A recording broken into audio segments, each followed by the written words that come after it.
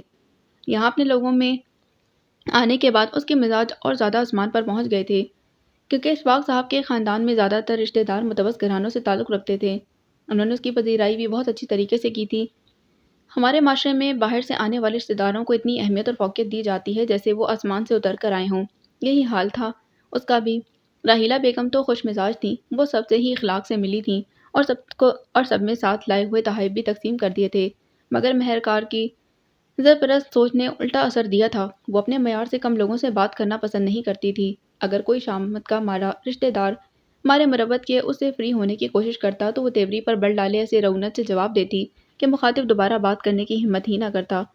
شمول clinic سے سیدھا ماموں کے ہاں ہی آ گیا تھا، کیونکہ اس کی فیملی زرین کی شادی کے سلسلے میں شرکت کرنے کے لیے آج یہاں آ گئی تھی۔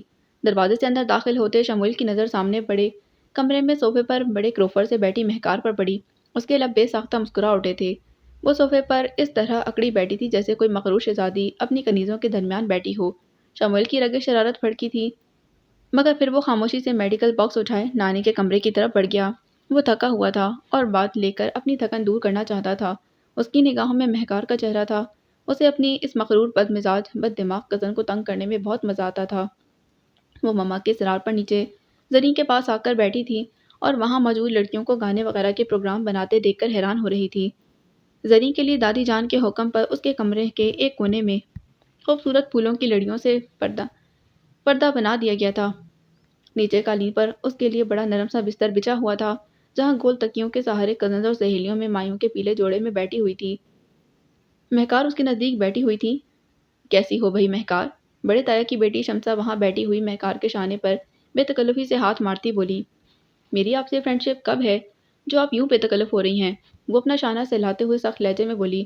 شمسا شرمندگی کے مارے وہاں بیٹھی لڑکیوں سے نگاہ نہ ملا سکی۔ اس کا موڈ آف ہو چکا تھا۔ زرین کے روکنے کے باوجود وہ وہاں نہیں رکی۔ ارے لڑکیوں، اسے اب بچے کا پیچھا چھوڑ بھی دو۔ سارے دن کا تھکا ہوا اسپتال سے آیا ہے، اب تم نے ہلے گلے میں لگا دیا۔ دادی جان لڑکیوں کے بیچ ڈھولک سنبھالتے ہوئے شمویل کو دیکھ کر پیار سے بولی، جس کے مسکراتے چہرے پر تھکن کے آثار تھے۔ سچ، شمویل بھائی کی آواز میں غضب کی کشش ہے، ان کو ڈاکٹر نہیں سنگر بننا چاہیے تھا، ایک قدر متاثر لہجے میں بولی۔ سب نے اس کی ہاں میں ہاں ملائی۔ شمویل پچھلے سال ہی امریکہ سے ڈاکٹریٹ کی ڈگری لے کر آیا تھا۔ اس نے ہارٹ سرجری میں اسپیشلائز کیا تھا۔ یہاں آتے ہی اسے گورنمنٹ اسپتال میں جاب مل چکی تھی اور اس نے اپنا ایک درمیانے درجے کا چھوٹا سا اسپتال نما کلینک بھی کھول لیا تھا، جو بہت تھوڑے عرصے میں بہت پاپولر ہو گیا تھا۔ شمویل بذات خود بہت شوخ و شرارتی طبیعت کا مالک تھا۔ لمبے قد اور وجیح اور سفید رنگت اور اعلیٰ ترین جاب کی وجہ سے خاندان کی لڑکیوں اور والداؤں میں بہت پسند کیا جاتا تھا۔ لڑکیوں کا آئیڈیل تھا، بلکہ بڑے ماموں کی بیٹی فریحہ، جو خاندان کی سب سے زیادہ خوبصورت لڑکی تھی، وہ تو اپنا حق سمجھتی تھی اسے، وہ فری بھی بہت تھا اس سے۔ اگر ڈاکٹر بامروت اور خوش اخلاق ہو تو مریض کا آدھا مرض تو ڈاکٹر کی باتوں سے ہی چلا جاتا ہے۔ وہ کھڑا ہوتا ہوا بولا۔ اس کی متلاشی نگاہیں راحیلہ بیگم کے ارد گرد کا جائزہ لے رہی تھیں، مگر وہ وہاں بھی نہیں تھی۔ اس کی ایک جھلک اس نے گیٹ سے اندر آتے ہی دیکھی تھی، پھر وہ ڈریس چینج کر کے آیا تو وہ کمرے سے جا چکی تھی۔ اس کے بعد وہ کسی کام میں نظر نہیں آئی تھی۔ راحیلہ بیگم کو اس نے 3-4 بار اوپر کے چکر لگاتے ضرور دیکھا تھا۔ ان کے چہرے پر عجیب بے بسی اور جھنجھلاہٹ کے آثار ہوتے تھے۔ یہ لو بیٹا فرحات کے کمرے کی چابی، اس کے پاس ہی سو جانا، اور تو سب کمروں میں مہمان ہیں۔ رفعت بیگم اسے چابی دیتی ہوئی بولی۔ فرحات سو گیا ہے کیا؟ وہ چابی لیتا ہوا بولا۔ ہاں، وہ مجھ سے ایک چابی پہلے ہی لے گیا تھا۔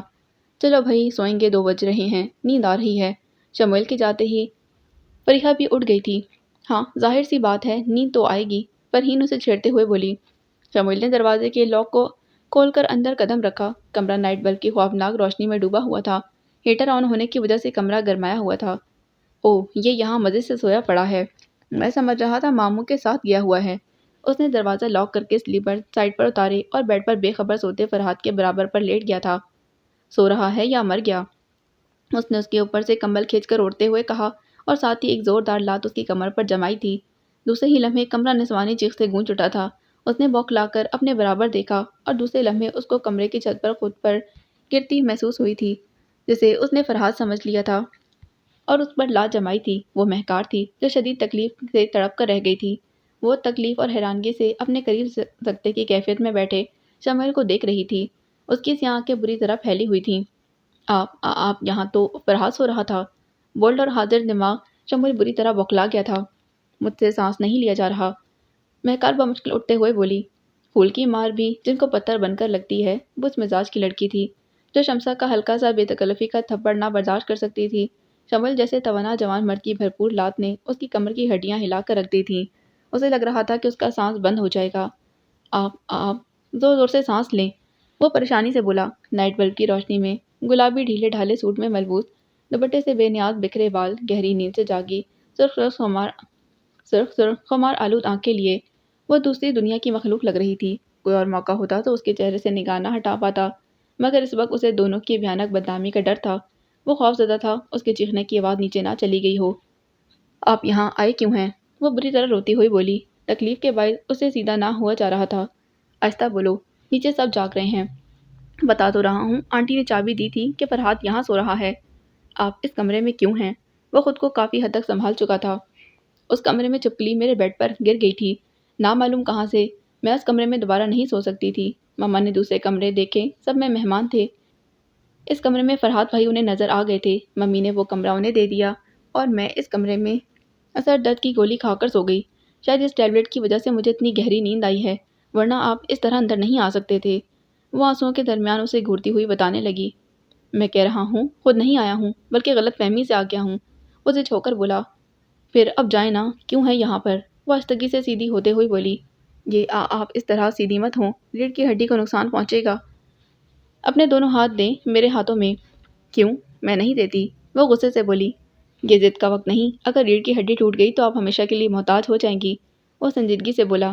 کچھ توقف کے بعد اس نے رخساروں پر بہتے آنسو صاف کرتے اس کے پھیلے ہوئے ہاتھوں پر اپنے کانپتے ہاتھ رکھ دیے تھے۔ اس کے لباس سے نکلتی مسحور کن مہک شمول کی نس نس میں بس گئی تھی۔ اس نے اس کے ہاتھ پکڑتے ہوئے ایک زوردار جھٹکا دیا تھا۔ مہکار کی گھٹی گھٹی چیخ نکل گئی تھی تکلیف سے۔ دوسرے لمحے وہ گہرے گہرے سانس لے رہی تھی۔ کمر کا درد بالکل غائب ہو گیا تھا۔ شمول دور صوفے پر بیٹھ گیا۔ جائیں آپ، کیوں بیٹھے ہیں یہاں؟ درد غائب ہوتے ہی وہ جھٹکے سے بیڈ سے اترتی ہوئی بولی۔ دروازے سے تو نہیں جا سکتا، کسی نے دیکھ لیا تو کل کی سب سے بڑی خبر ہماری ہی ہوگی، شمول باہر کھلنے والی کھڑکی کے جائزہ لیتے بولا۔ مہکار کچھ نہیں بولی۔ شمول نے آہستہ سے کھڑکی کھول کر باہر جھانکا۔ نیچے اسٹور نما کمرہ تھا جہاں آٹے چاول وغیرہ کی بوریاں اچھی تعداد میں رکھی ہوئی تھیں۔ وہاں کوئی نہیں تھا۔ ارے بھائی اب جائیں بھی، مجھے اب سخت نیند آ رہی ہے، وہ اسے دیکھ کر جھنجھلائی۔ نیچے دیکھے بغیر چھلانگ مار دوں اور لنگڑا ہو کر بیٹھ جاؤں، اچھا ہے یہاں سے دور جاؤں تاکہ مجھے کوئی نظر نہ آئے۔ وہ زیادہ خود پر قابو نہ رکھ سکا، اس کے چہرے کی طرف دیکھتے مسکرا کر بولا۔ کھڑکی خاصی وسیع تھی اور اس کے آگے ریلنگ وغیرہ کوئی نہیں تھی۔ شمول ایک جست میں اس پر چڑھ گیا تھا۔ دونوں پاؤں اس نے کھڑکی سے باہر لٹکائے اور وہ بھی چھلانگ لگانے کے لیے مناسب جگہ دیکھ رہا تھا کہ مہکار نے دونوں ہاتھوں سے اسے نیچے دھکا دے دیا اور وہ اس اچانک دھکے سے سنبھل نہ پایا کہ نیچے گرتا چلا گیا۔ اب پتہ چلے گا کیسے آنکھوں میں اندھیرا چھاتا ہے۔ اس نے بڑبڑاتے کھڑکی اندر سے بند کر لی اور پردہ درست کر کے بیڈ پر لیٹ گئی تھی۔ اسے شمول کو دھکا دینے کا ذرا بھی دکھ یا خوف نہیں تھا۔ آخر تجھے سوجی کیا تھی رات کو چھت پر چڑھنے کی؟ نانی جان لیٹتے ہوئے شمول سے بولی تھی۔ میں نے سنا ہے آدھی رات کو آکاش پر پریاں اترتی ہیں، مجھے تو بچپن سے شوق ہے پریوں سے ملنے کا، تو موقع دیکھ کر میں چھت پر چڑھ گیا۔ ابھی میں آسمان پر نگاہ جمائے یوں پریوں کی آمد کا منتظر تھا کہ نامعلوم کس طرح لڑکھڑا کر چھت سے نیچے گرا، اور یہ آپ کی دعاؤں کا اثر تھا کہ میں آٹے کی بوریوں پر گرا تھا، ورنہ اس بدرور نے مجھے مارنے کی کوئی کسر نہ چھوڑی تھی۔ آخری جملہ وہ آہستگی سے بڑبڑایا تھا۔ بچپن چھوڑے ہوئے بھی عرصہ ہو گیا، مگر پریاں ابھی تک خیال سے نہیں نکلیں۔ کل کو پھپھو یہ گاتی ہوئی نظر آئیں گی۔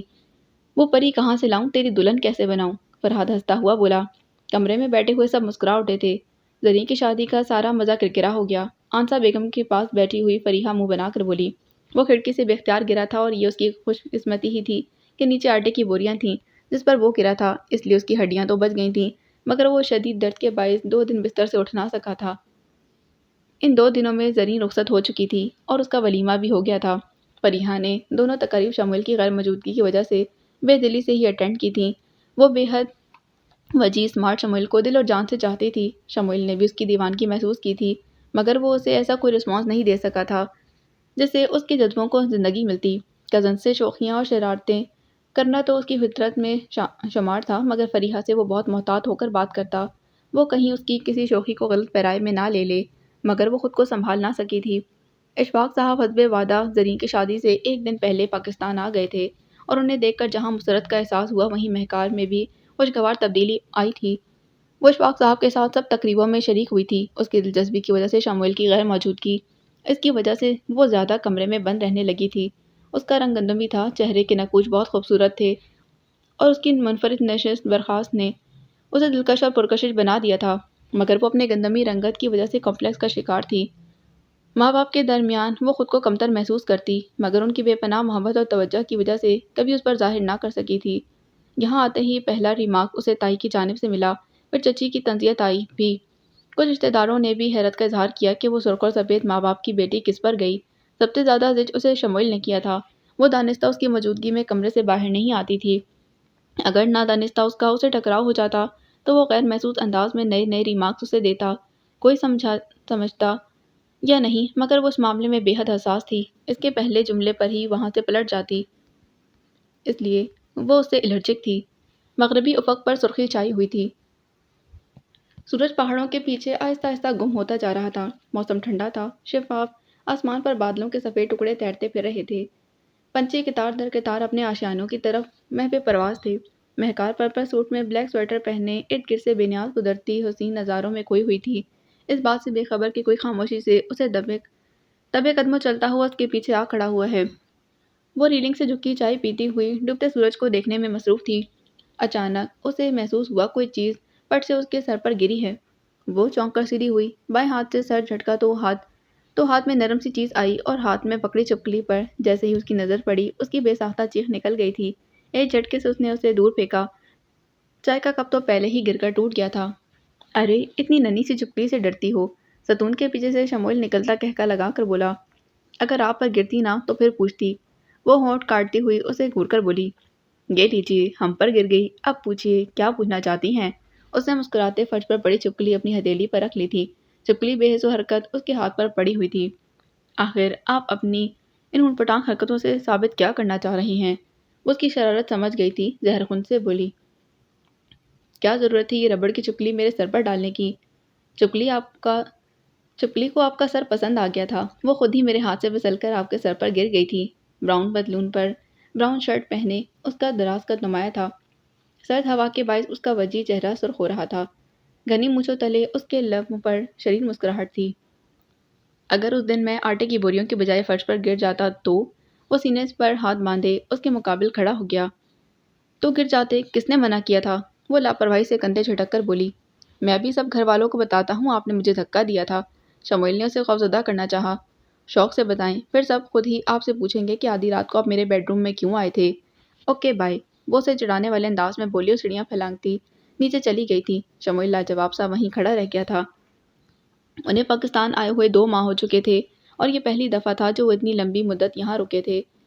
پہلے گھر والوں کو تجسس تھا، پھر رشتہ داروں میں چہمگوئیاں ہونے لگیں۔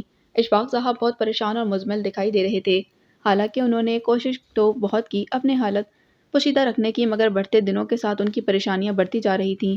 ان کے بڑے اسٹاک گودام اور کارخانے میں شارٹ سرکٹ کے باعث آگ لگ گئی تھی، جس سے تمام مال اور فیبرکس اتنی مہنگی ترین مشینیں جل گئی تھیں۔ 2 مزدور بھی آگ کی لپیٹ میں آ کر ہلاک ہو گئے تھے۔ اس صورتحال سے ان کی مخالف پارٹیوں نے فائدہ اٹھایا تھا۔ 2 مزدوروں کی ہلاکت کا جواز بنا کر ان پر مقدمہ کر دیا گیا تھا۔ اشفاق صاحب جو نیک اور دنیاوی چالاکیوں سے پاک تھے، وہ اپنے دشمنوں کی چال میں بری طرح پھنس گئے تھے۔ جھوٹے مقدمے پر پانی کی طرح پیسہ بہا دیا، مگر وہ مقدمہ جیت نہ سکے۔ مخالف پارٹی کو ہٹ جانے کے طور پر لاکھوں ڈالرز انہیں دینے پڑے تھے۔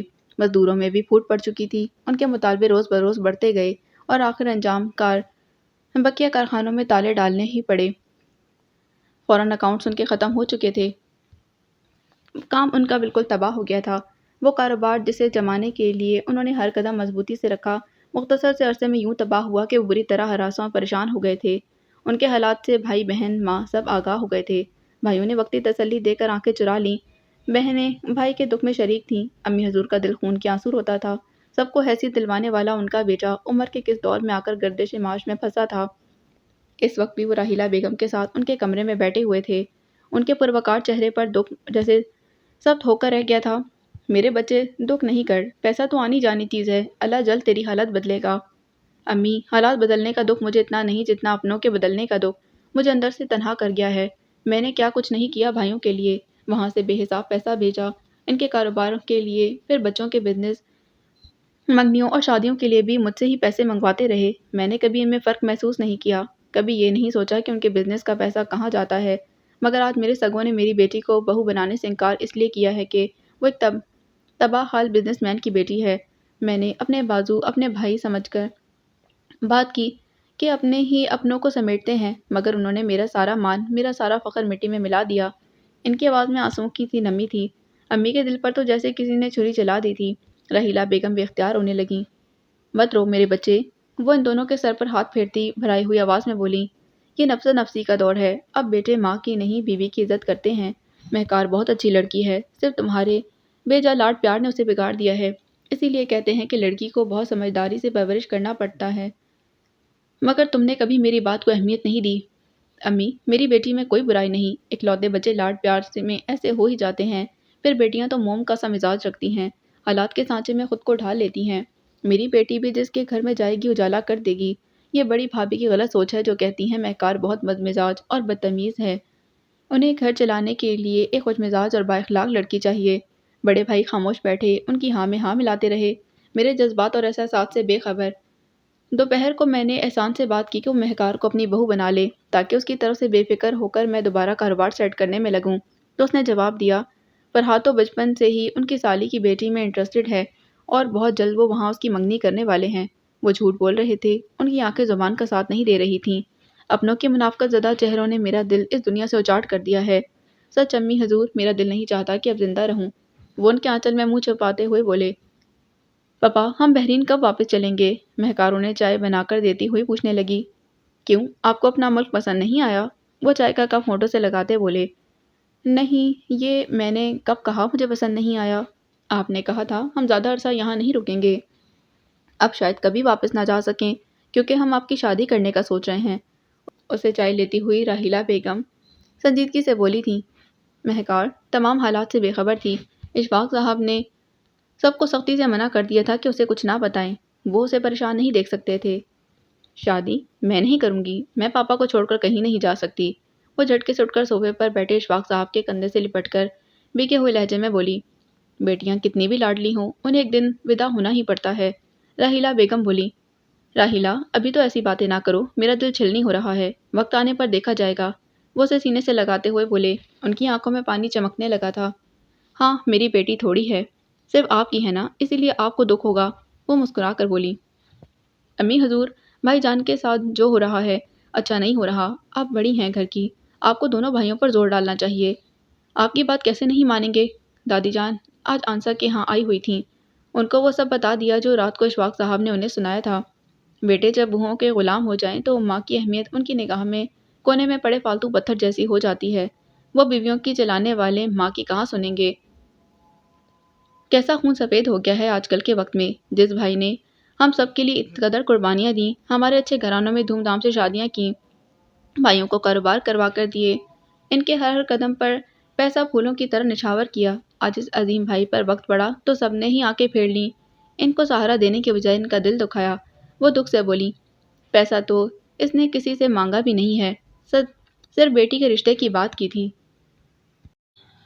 اس پر اسے ایسی باتیں سننے کو ملی ہیں کہ میرا بچہ زندگی سے بیزار ہو گیا۔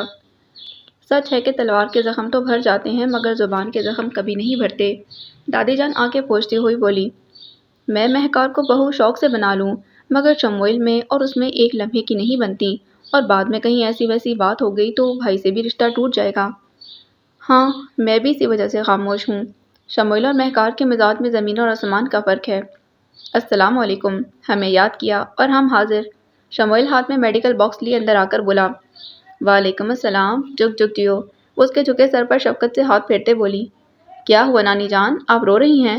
وہ ان کے نزدیک بیٹھتا ہوا بولا، نہیں بیٹا میں کیوں رہوں گی، وہ آنکھیں صاف کرتی ہوئی بولی، میں سمجھا نانا جان یاد آ رہے ہیں۔